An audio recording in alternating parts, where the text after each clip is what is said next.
If you are an online Marlene's Closet shopper, then you probably understand how painful it was when somebody typed "want" on the outfit that you wanted. Marlene's Closet used social media super wisely. They created a platform for women to compete against each other by getting the cutest outfit. But now there's no need for you to compete anymore. You can simply come here to Belmopan and find your outfit peacefully with the help of the girls. So, let's see what outfit I can pick for today. Hi, good morning. Welcome to Hi. Marlene's Closet. Thank you. From what I remember is that they used to post a lot of pictures on Facebook. Yeah. And then like people would go like crazy viral on it and like, Yeah. but I am one of them. I used to like wait until they like posted pictures and then I hurry have a type want. Yeah. And the first person that typed want was the person that would get. Yeah. Yes, but after that I know you guys used to sell at the market, right? I remember they used to like every time like post like, oh, we're gonna be at the market on Saturdays. So from 2012 to 2015, it was mainly just online, an online store, like marketing online, the way you said, like on Facebook. But then we opened officially as a store in 2015. And 2015? Yeah. 2012 to 2015 Yeah. was online, and then 2015 came To present. Yeah. present.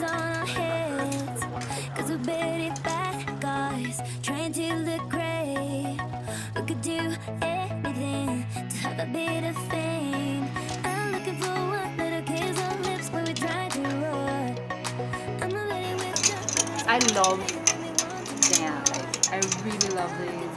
What size are these? Medium.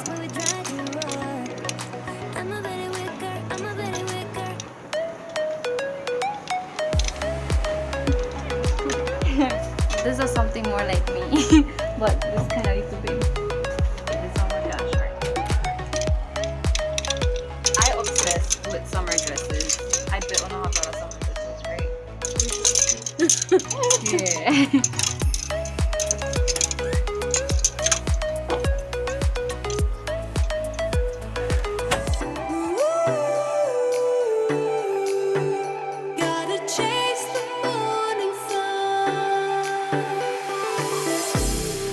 See you smile, I'm feeling free. Step inside my life, a fantasy. When you're here, you'll never want to go. Put your faith in something you don't know. The fashion mentality has been changing here in Belize for the past few years. It's not where you bought it, but more like who you're wearing. I'm not saying it's a bad thing, since it's actually making us appreciate talented people out there, and, like I've seen, inspired us to become one of them. Let's move that thought a little bit and focus on the words, we wear who we are. What I mean is, our personality kind of decides on what style we are comfortable with. And this time, I was really happy to stop by Marlene's Closet because they had the perfect outfit for this adventure. Maybe you should get them in real life. Yeah. This and maybe I want water from my bag.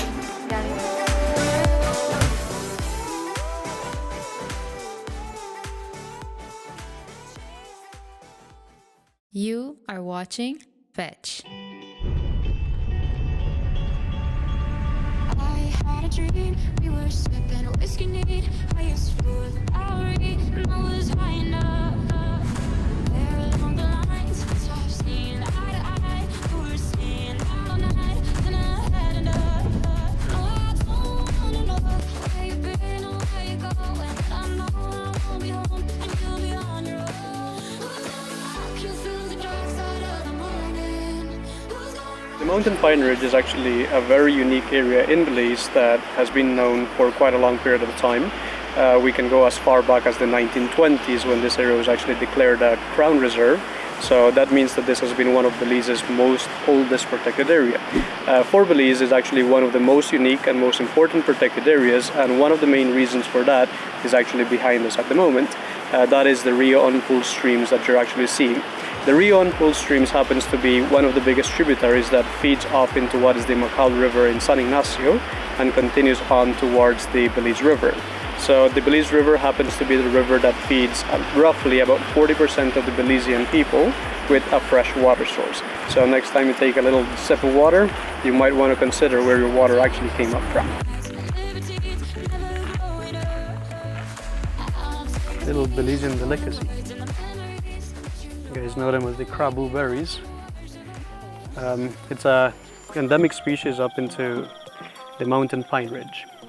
Now, when it comes to types of birds, mammals that would eat this, we have different types of species of parrots that would fly up into the mountain pine ridge in the early evenings or sometimes early mornings, and they come and they feed particularly on these types of fruits. Down in the pine savannas closer towards the coast, the yellow-headed parrot would be the most dominant species, but up here in the mountain pine ridge, it's predominantly mealy parrots and red-lored parrots that come up here. Now, as children growing up in Belize, a very common thing to do is to find these crabu trees naturally farmed around the households, and then children collect them, they eat them. They range in flavors from really tarty to really sweet. This particular kind is very sour, and that's because of the habitat it grows up in. So a lot of people also collect them and then they ferment them. They add a little bit of sugar, a little bit of yeast, and you end up with a little delicacy that children usually buy as a dessert when they're going to school. So there you go. I've never seen these small ones. I've tried the bigger ones, but Yeah, so you can try it and see how you like it.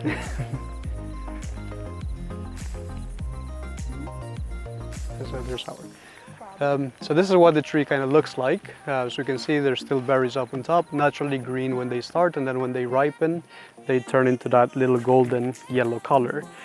When we look at the bark, we can see that something's been trying to get into it, and it leaks out like a brownish type of sap.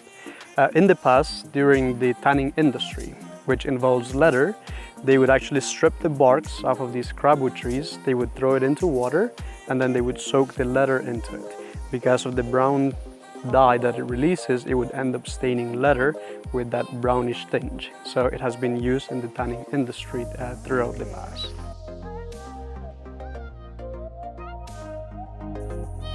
The type of pine that is most dominant in the pine ridge is known as the Caribbean pine, the Pinus caribea, and it has a very rich resin.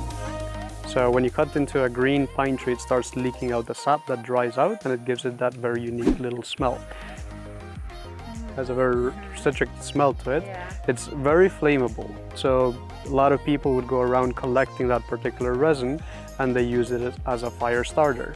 Now, in the case of when it comes to Mayan history and stuff like that, it is believed that the Mayas may have harvested the pine branches or even trunks of pine trees and splitting them into small bits and pieces so they could use them as torches.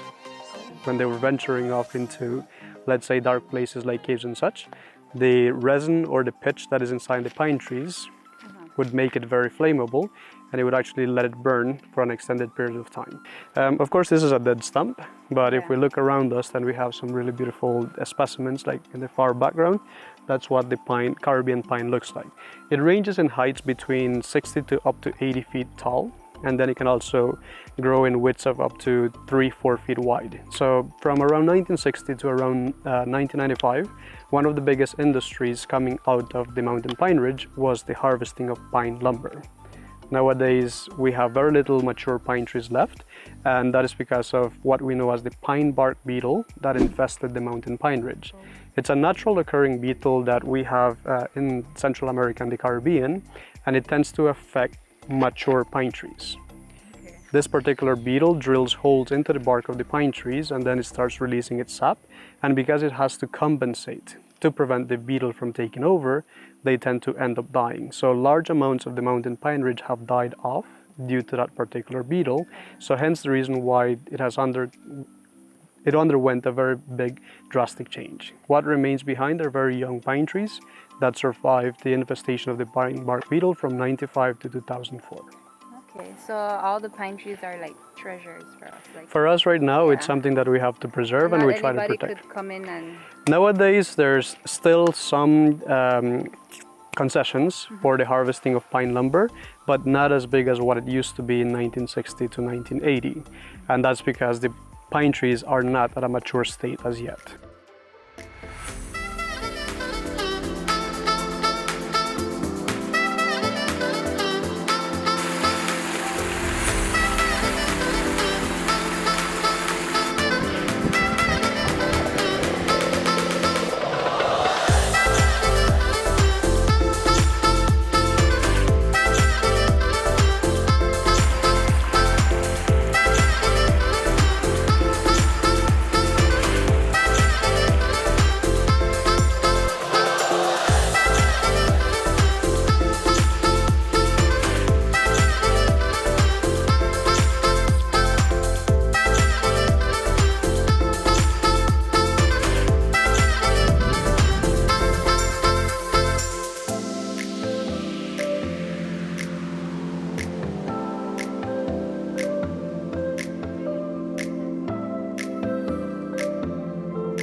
You are watching Veg.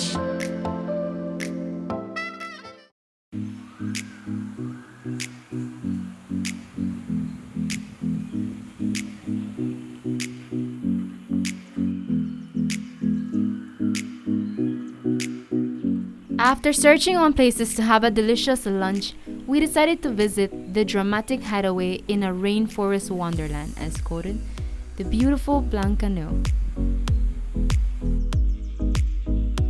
Thanks to Mr. Francis Ford Coppola, that landed on Belize in the early 1980s, he decided to open his hideaway to the public in 1993. He didn't only open a tropical paradise, but he opened a door for us to have an exclusive experience of what it truly is to live a Belizean experience with his loving staff. Hi, hello. Welcome to the garden spot. Thank you. So my name is Jairo, Yes. and your name is? Gabriela. Gabriela, nice to meet you. Nice to meet you. And then we have a welcome drink here, which is an allspice mojito. That was it. Delicious. Welcome drink on point. It's never too early to have something this refreshing, quenching your thirst. Wanna see how they did it? Let's watch. Beautiful people.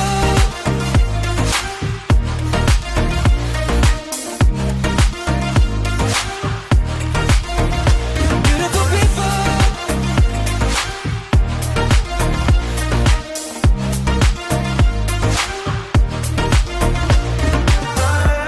You can see this is our garden, and then we're gonna do a tour. And the tour usually takes 45 minutes to 1 hour. Okay. And then I'm gonna present you with the gardener and the chef, and you're gonna harvest some vegetables. Sir, welcome to the garden. Hello, my name is Isadora. Welcome. Gabriela, thank you. So this is your garden. Yeah, right now we'll harvest some vegetables. Okay. The chef. And right now we'll harvest here. Here? Yep. So everything that you cook in your kitchen comes right from this garden. Right from the garden. Everything. Everything, organic. whatever we have a lot here, we usually do over here because we don't have a set menu. Everything's vegetarian. Oh, everything Yeah. vegetarian. Vegetarian. So basil, we're gonna get basil for salad. If you like, feel free.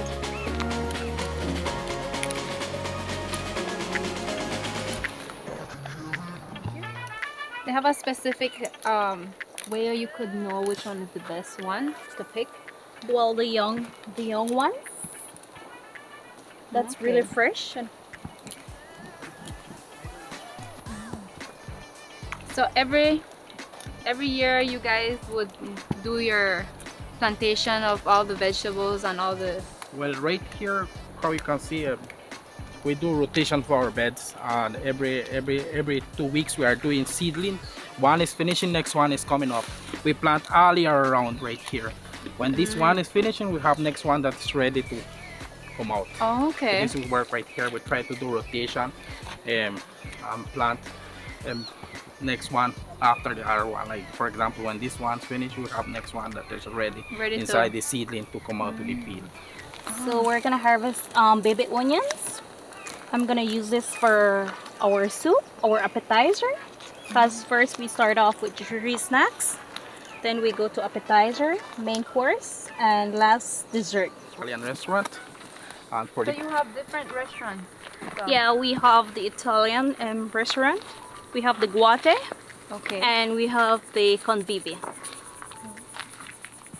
So we are eating now at the Convivi. Convivi. Let me just put it right. Alright, yeah. Growing an organic garden brings many benefits to our table. One of them would be the taste. Nothing can taste better than fresh fruits or veggies straight off the vine, tree, or a plant. And also health-wise is the best option since it's free of any toxic chemicals and it's proven that organic produce has way much more vitamins and minerals.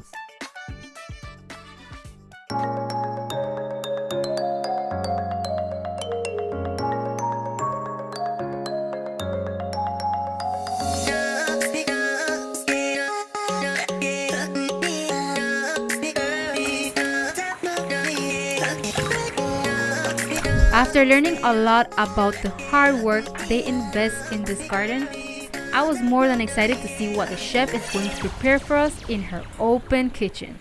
Let's watch the chef work her magic on her vegetarian recipes.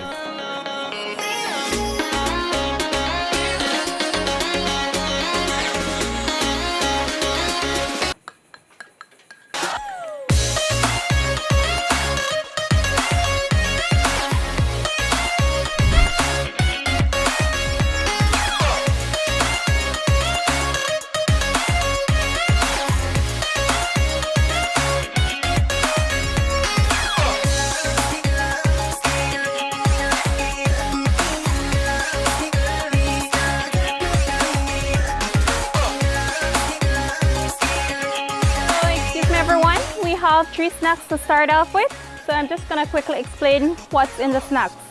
So in this first platter we have cauliflower tempura with a dill sauce, and the second platter we have tostones, which is deep fried smashed green plantains topped with some refried beans, some fresh salsa, Parmesan cheese.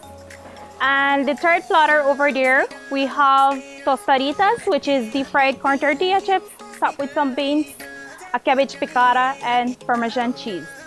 Thank you. Enjoy.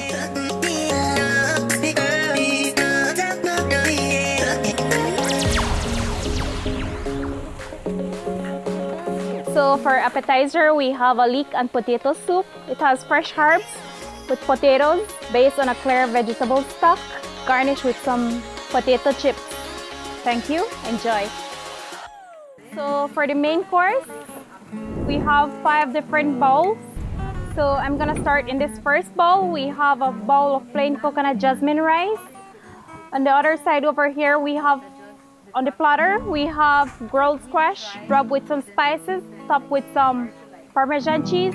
Every single plate that was taken out of that kitchen didn't only look beautiful, but it tasted so delicious. The appetizers all the way down to the dessert had all of us asking for a to-go plate. And all of it tasted even better with the Coppola wine. I can't think of any other place to stop by than here at Blancaneaux. This was an amazing adventure, but it has to end. No, not going home. We're going to Big Rock Falls. We're gonna swim Big Rock Falls, and I do not know how bad I will look in my swimming. So let's go.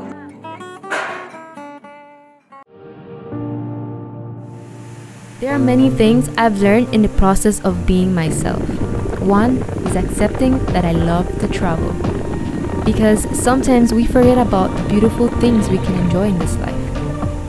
And I prefer putting my happiness in front of anything else.